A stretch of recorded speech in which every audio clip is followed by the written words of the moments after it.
Hello friends, welcome to my YouTube channel special study for selection. NCERT क्रम में हम economics यानी अर्थशास्त्र की कक्षा 9 की एनसीईआरटी शुरू कर रहे हैं। तो आइए शुरू करते हैं इसका पहला चैप्टर। एक गांव की कहानी है। गांव की जो परिस्थितियां होती हैं उनमें क्या क्या चीज़ें होती हैं उसके बारे में है। तो आइए पढ़ते हैं कि यहाँ पे गाँव में जो है किसी भी एक जो नाम है उस पर मत जाइए कि गाँव का जनरल आइडिया इस पर मिल जाएगा कि खेती एक मुख्य क्रिया है। अन्य क्रियाएं भी होती हैं जैसे लघु स्तरीय विनिर्माण, डेयरी, परिवहन और सीमित स्तर पर होते हैं ये तीनों चीज़ें। उत्पादन क्रियाओं के लिए विभिन्न प्रकार के संसाधन की आवश्यकता होती है। अब कौन कौन से होते हैं? पहला प्राकृतिक संसाधन होते हैं, मानव निर्मित वस्तुएं और मानव प्रयास मुद्रा। एक गांव जो है जो गांव के आसपास के कस्बों से जुड़ा हुआ है। हाँ, यहाँ से जो भी उत्पादन होता है कृषि से संबंधित वो सड़क पर गुड़, अन्य वस्तुओं से लदी गई बैलगाड़ियाँ, जो भैंसा बग्घी होती हैं या फिर मोटरसाइकिल ड्रीप ट्रक से सामान जो है शहरों की तरफ जाता है, वहाँ बिकता है। फिर यहाँ कई जाति वर्ग के लोग रहते हैं और कुछ घर जो है बड़े बने हैं, कुछ छोटे हैं और कुछ मिट्टी और फूस के बने हैं। अधिकांश घरों में बिजली है। खेतों में नलकूप से भी बिजली से ही चलते हैं और उनका प्रयोग विभिन्न प्रकार के कार्यों में किया जाता है। अब वहाँ जैसे लोकल में एक प्राथमिक विद्यालय होता है गांव में, एक हाई स्कूल मतलब जूनियर हाई स्कूल तो होता ही है और एक हाई स्कूल का भी विद्यालय है। गांव में राष्ट्रीय प्राथमिक स्वास्थ्य केंद्र एवं निजी औषधालय है। ये सभी व्यवस्थाएं लगभग होती हैं गांव में। उनके बारे में एक जनरल आइडिया हो जाए इसके लिए है। और काल्पनिक गांव में जो है ये इसमें भारत के गांव में खेती उत्पादन की प्रमुख गतिविधि है। गांव में अन्य उत्पादन भी होते हैं जिसे गैर कृषि क्रियाएं कहा जाता है, जैसे लघु विनिर्माण, परिवहन, दुकानदारी या ये सभी चीज़ें। फिर उत्पादन का संगठन। उत्पादन का उद्देश्य ऐसी वस्तुएं हम समय उत्पादित करना जिनकी हमें आवश्यकता हो। इसके लिए मुख्यतः 4 चीज़ें आवश्यक होती हैं। पहला भूमि, पहली आवश्यकता तो भूमि है, और तथा अन्य प्राकृतिक संसाधन जैसे जल, वन, खनिज। दूसरी है श्रम, जो लोग काम करेंगे उसके। कुछ उत्पादन क्रियाओं के लिए ज़रूरी कार्यों के लिए बहुत ज़्यादा पढ़े लिखे कर्मियों की भी आवश्यकता होती है। दूसरी क्रियाओं के लिए शारीरिक कार्यों वाले कर्मियों की आवश्यकता होती है जिनके। तीसरी है भौतिक पूंजी। उत्पादन प्रत्येक स्तर पर कई तरह की आगत होती हैं, तो यहाँ पे भौतिक पूंजी लगती है, जैसे औजार, मशीन, भवन। ये स्थायी पूंजी है। मतलब कोई भी आप सामान, जैसे मान लीजिए कि कोई बिज़नेस स्टार्ट करते हैं तो उसमें आप जो जो चीज़ें इकट्ठा रखते हैं अपने पास एक बार में ख़रीद के, उसको स्थायी पूंजी कहते हैं। जैसे औजार हो गया, मशीन मंगा ली, तो ये सब स्थायी पूंजी है। जैसे किसान का हल होता है, पर इसके जनरेटर, टरबाइन, कंप्यूटर होते हैं। औजार, मशीन, भवन के उत्पादन कई वर्षों तक प्रयोग में लाया जा सकता है, इसलिए इसे स्थायी पूंजी कहा जाता है। फिर एक कच्चा माल और नकद मुद्रा। अब जैसे कच्चे माल की आवश्यकता होगी, जैसे बुनकर द्वारा प्रयोग किए जाने वाले सूत, कुम्हारों द्वारा किए जाने वाली मिलाई जाने वाली मिट्टी। जो मिट्टी या सूत होता है वो कच्चा माल हुआ। उत्पादन के दौरान भुगतान करने तथा जरूरी माल खरीदने के लिए कुछ पैसों की भी आवश्यकता होती है। कच्चा माल तथा नकद पैसों की आवश्यकता जिनसे खरीदा जाता है उसे कार्यशील पूंजी कहते हैं। औजारों, मशीनों, भवन से भिन्न ये चीज़ें उत्पादन की क्रिया के दौरान समाप्त हो जाती हैं। एक चौथी आवश्यकता भी होती है जिसको आप स्वयं उपभोग हेतु, बाजार में बिक्री हेतु, उत्पादन के लिए भूमि, श्रम और भौतिक पूंजी को एक साथ करने योग्य बनाने के लिए ज्ञान और उद्यम की आवश्यकता होती है। आजकल इसे मानव पूंजी कहा जाता है। उत्पादन भूमि, श्रम, पूंजी को संयोजित करके संगठित होता है, जिन्हें उत्पादन के कारक कहा जाता है। प्रथम 3 कारकों पे हम भी आगे बात करेंगे। भूमि स्थिर है। जब किसी भी गांव का जो है अधिकतम जो क्षेत्रफल होता है उसमें जो है लोग खेती करते हैं, किसान और या फिर कृषि श्रमिक होते हैं। लोगों के हित और खेतों के उत्पादन से जुड़ा हुआ रहता है। कृषि उत्पादन में एक मूलभूत कठिनाई ये होती है कि खेती में प्रयुक्त भूमि क्षेत्र वस्तुतः स्थिर होता है। अब जैसे इस गांव में जो है 1960 से आज तक जुताई के अंतर्गत भूमि क्षेत्र में कोई विस्तार नहीं हुआ है, यानी वो स्थिर रहती है। कुछ बंजर भूमि को कृषि योग्य बदल दिया गया है। नई भूमि को खेती योग्य बनाकर कृषि उत्पादन में बढ़ोतरी की गुंजाइश नहीं है। अब भूमि मापने के मापक देख लीजिए। भूमि मापने के लिए इकाई हेक्टेयर है, यद्यपि गांव में भूमि की माप बीघा, गुंठा जैसे क्षेत्रीय इकाइयों से भी की जाती है। 1 हेक्टेयर में 100 मीटर की भुजा वाले वर्ग के क्षेत्रफल के बराबर होता है। फिर इसके बाद है कि उसी भूमि के अधिक पैदावार का कोई तरीका। तो जब फसल पैदा की जाती है तो उसकी जिस सुविधाएं उपलब्ध होती हैं उसी के हिसाब से फसल पैदा होती है। समस्त भूमि पर खेती की जाती है। किसी भी गांव के मतलब अधिकतम भूमि पर कोई भूमि बेकार नहीं छोड़ी जाती। बरसात के मौसम में किसान ज्वार बाजरा उगाते हैं। इन पौधों को पशुओं के चारे के लिए प्रयोग किया जाता है। इसके बाद अक्टूबर दिसंबर में आलू की खेती होती है। सर्दी मौसम रबी की खेती में गेहूँ उगाया जाता है। उत्पादित गेहूँ को परिवार खाने और रखकर शेष गेहूँ किसान आगे की मंडी में बेचते हैं। भूमि के एक भाग में गन्ने की खेती भी की जाती है, जिसके वर्ष में एक बार कटाई होती है। गन्ने अपने कच्चे रूप में गुड़ के रूप में वहाँ के व्यापारियों को बेचा जाता है। रामपुर मतलब किसी भी गांव में एक किसान 3 अलग अलग फसलें इसलिए पैदा करता है क्योंकि सिंचाई की सुविकसित व्यवस्था है। अगर व्यवस्था नहीं हो तो बेकार हो जाए। इस सिंचाई की पद्धति जो है बिजली के आने से, बिजली गांव पहुंचने से बहुत परिवर्तित हुई। किसान पहले कुओं से रहट द्वारा पानी निकाल के छोटे छोटे खेतों की सिंचाई करता था। लोगों ने देखा बिजली से चलने वाले नलकूप ज़्यादा प्रभावकारी ढंग से अधिक क्षेत्र की सिंचाई कर सकते हैं। प्रारंभ में कुछ नलकूप सरकार द्वारा लगाए गए, जल्दी किसानों ने निजी नलकूप लगाने प्रारंभ कर दिए। परिणामस्वरूप 1970 के दशक में के मध्य 200 हेक्टेयर के पूरे जुते हुए क्षेत्र की सिंचाई होने लगी। भारत में गाँव में ऐसी उच्चतर सिंचाई की व्यवस्था नहीं है। नदी मैदानों में अतिरिक्त हमारे देश के तटीय क्षेत्रों में अधिक अच्छी सिंचाई होती है। इसके विपरीत पठारी क्षेत्रों में दक्षिणी पठार में सिंचाई कम होती है। देश में आज भी कुल कृषि क्षेत्र के 40% से भी कम क्षेत्रों में सिंचाई होती है। शेष क्षेत्रों में खेती मुख्यतः वर्षा पर निर्भर करती है। आगे एक वर्ष में कभी किसी भी भूमि पर एक से ज़्यादा फसल पैदा करने को बहुविध फसल प्रणाली कहते हैं। बहुत इंपॉर्टेंट लाइन है। यह भूमि के किसी भी टुकड़े में उपज बढ़ाने के लिए सबसे सामान्य प्रक्रिया है। सभी किसान कम से कम 2 मुख्य फसलें पैदा करते हैं। कई किसान पिछले 15-20 वर्षों से तीसरी फसल के रूप में आलू पैदा कर रहे हैं।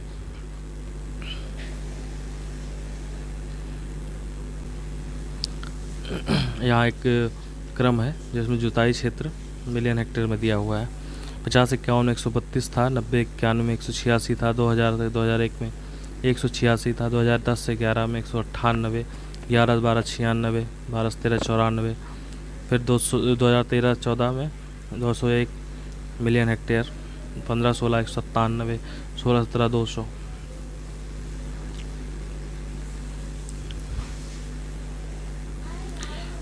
एक ही ज़मीन के टुकड़े पर को उत्पादन बढ़ाने का तरीका बहुविध फसल प्रणाली है। दूसरा तरीका अधिक उपज के लिए खेती का आधुनिक कृषि विधियों का उपयोग करना।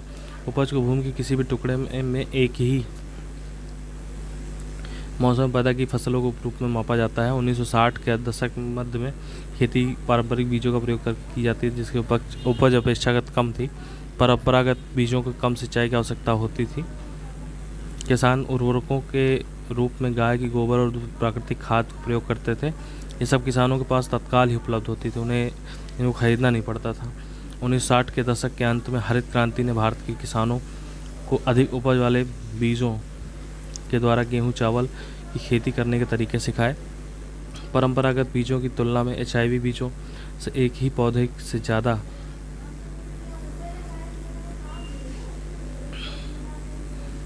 मात्रा में अनाज पैदा होते हैं।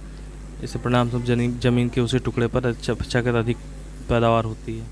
अति उपज प्रजातियों वाले बीजों का अधिकतम उपज पाने के लिए बहुत ज़्यादा पानी और रासायनिक खाद कीटनाशकों की आवश्यकता पड़ती है। अधिक उपज वाले अति उपज प्रजातियों वाले बीज रासायनिक उर्वरक और कीटनाशक आदि के संयोजन से ही संभव है। भारत में पंजाब, हरियाणा, पश्चिम उत्तर प्रदेश के किसानों ने खेती के आधुनिक तरीकों को सबसे पहले प्रयोग किया और खेती की सिंचाई के लिए नलकूप, HIV बीज और रासायनिक उर्वरक कीटनाशकों का प्रयोग किया।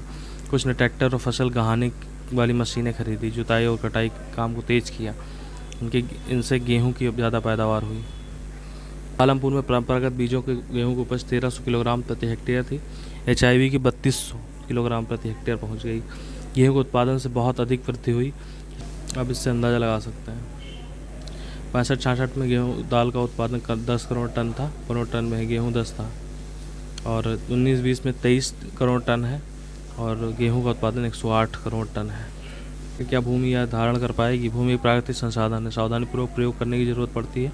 वैज्ञानिक रिपोर्टों से संकेत मिलता है खेती के आधुनिक कृषियों को ने प्राकृतिक संसाधन के आधार का अति उपयोग किया है। अनेक क्षेत्रों में हरित क्रांति के कारण उर्वरकों की अधिक प्रयोग से मिट्टी की उर्वरता घट गई है, और अतिरिक्त नलकूपों के सिंचाई कारण भूमि के सतत प्रयोग में भौम जल स्तर कम हो गया है। मिट्टी की उर्वरता और भौम जल जैसे पर्यावरणीय संसाधन कई वर्षों से बनते हैं। एक बार नष्ट हो जाने के बाद पुनर्जीवित करना कठिन होता है। कृषि के भावी विकास सुनिश्चित करने के लिए हमें पर्यावरण की देखभाल करनी चाहिए। इसका मतलब ये है कि हमें कम उपयोग में लाना चाहिए। अब इसमें जैसे 2 पॉइंट्स हैं।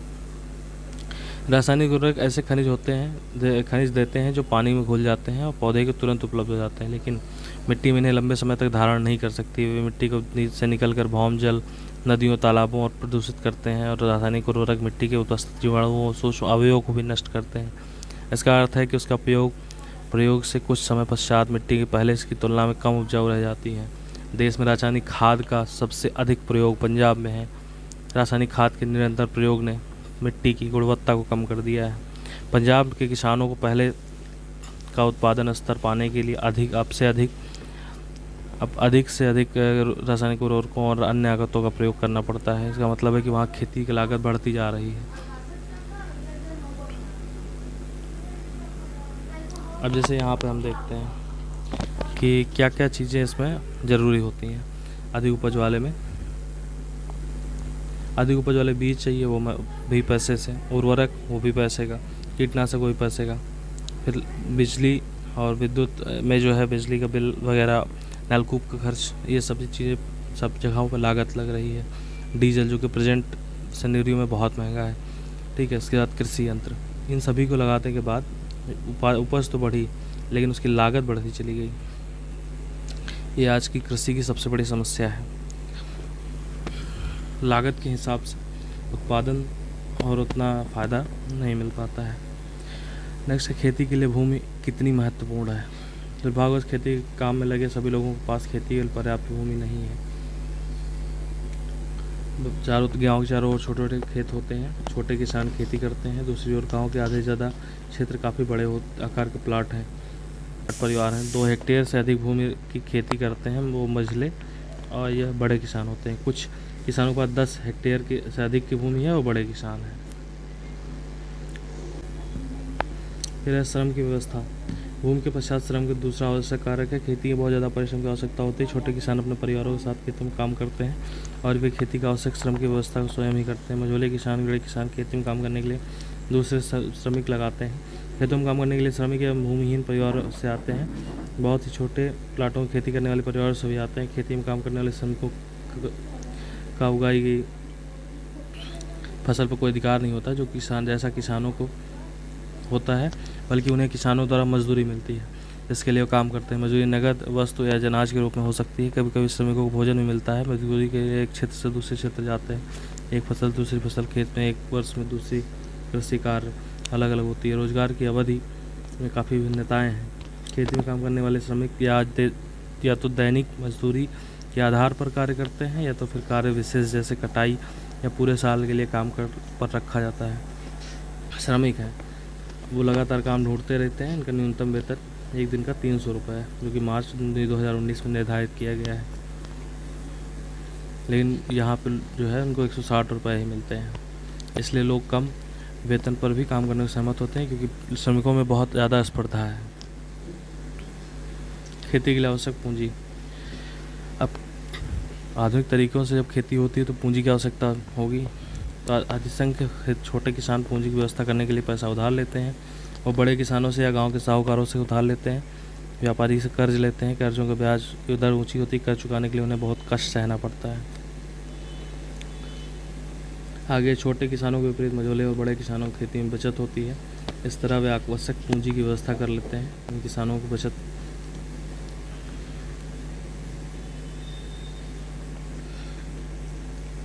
हमने उत्पादन तीन कारक पे पढ़े, भूमि, श्रम और पूंजी। और चलते हैं आगे। अशेष कृषि उत्पादकों की बिक्री।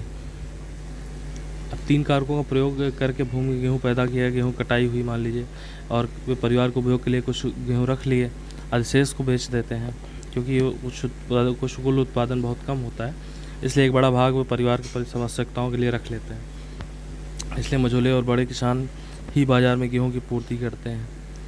गेहूँ से लदी बाजार जाती बैलगाड़ी देख सकते हैं। सबसे पहला है डेयरी। पालमपुर के कई परिवारों में डेयरी प्रचलित प्रक्रिया है। लोग अपनी भैंसों को कई तरह के घास, बरसात के मौसम में उगने वाली ज्वार बाजरा चरी खिलाते हैं। दूध को निकट के बड़े गांव में बेचा जाता है। 2 व्यापारिक केंद्र जहां पे दूध संग्रहण एवं शीतलन केंद्र है। इसके बाद हम चलते हैं आगे। यहाँ पे लघु स्तरीय विनिर्माण भी होते हैं, जैसे छोटे छोटे MSME बोलते हैं। जैसे शहरों और कस्बों में बड़ी फैक्ट्रियाँ में होने वाले विनिर्माण के विपरीत गाँव में बहुत सरल उत्पादन विधियों का प्रयोग किया जाता है, छोटे पैमाने पर भी किया जाता है। विनिर्माण कार्य पारिवारिक श्रम की सहायता से अधिकतर घरों या खेतों में किया जाता है।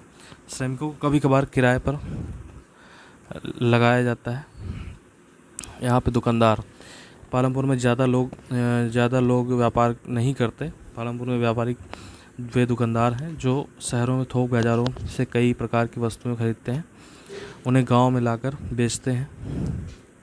गांव में छोटे जनरल स्टोर चावल, गेहूं, चाय, तेल, बिस्किट, पान, साबुन, टूथपेस्ट, बैटरी, मोमबत्तियाँ आदि रहते हैं। कुछ परिवारों में जिनके पास बस स्टैंड के निकट है, वे घर पे एक भाग में दुकान खोल लेते हैं, खाने की चीज़ें बेचते हैं। नेक्स्ट है परिवहन जो है तेज़ी से विकास हो रहा है इसका। जहाँ पर परंपरागत गाड़ियाँ, दूसरी गाड़ियाँ चलाने वाले वे लोग हैं जो परिवहन सेवाओं में शामिल हैं। लोगों और वस्तुओं को एक जगह से दूसरी जगह पहुँचाते हैं, इसके बदले में उन्हें पैसे मिलते हैं। तो अभी आपने ये चैप्टर पढ़ा, इसके साथ ही चैप्टर का ख़त्म हो गया। अब मिलते हैं नेक्स्ट चैप्टर में, तब तक के लिए धन्यवाद।